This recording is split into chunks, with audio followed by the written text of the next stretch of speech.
I want to talk to you today about avoiding the debt trap.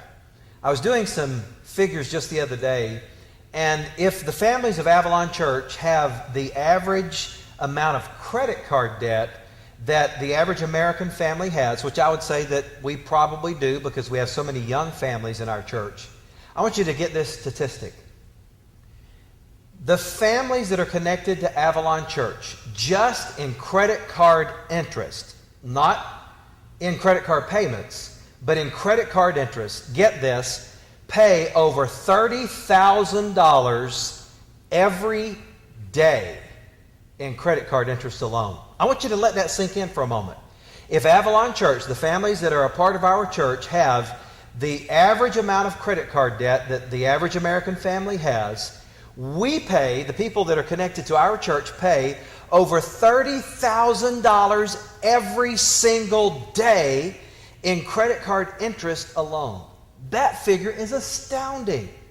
Now, how can you avoid that? How can you, as an individual, get out of this debt trap that so many people are in? Well, the first thing you've got to do is avoid foolish spending. So many times the spending habits that we create, if we look back on them, we think, you know what, that was kind of foolish. We spend wastefully. And when you begin to live by a budget, you can begin to figure out that you don't have to have some of the impulse buys that you make every month. Then here's another thing you need to do. You need to avoid the new debt trap that so many Americans fall into. I really want to encourage you to make a goal, if you have credit card debt especially, to get out of that debt. If you just stop having to pay the interest on credit card debt, it will be amazing how much more money you have every month. So pay it off. You can do it. You have to make an adjustment to your lifestyle. You have to get a plan on paper, but you can avoid the new debt trap and you can stop the wasteful spending. And then I want to encourage you to do this, to stay the course.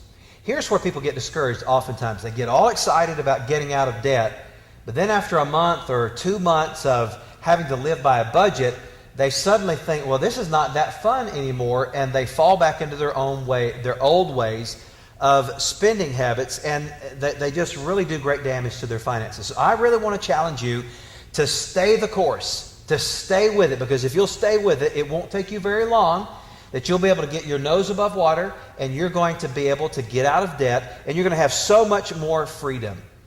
My wife and I, we decided that we were going to try to give our way out of debt several years ago, and we increased our giving to God. And you know what happened? God blessed us, and we lived by this budget. We stopped the foolish spending. We stopped going into debt further, and God helped us in a very short period of time. As we increased our giving, God enabled us to pay off everything that we owed, and now we are more blessed than we've ever been financially. I want to challenge you to get out of the debt trap. You can do this, and you can start now. It's a gas.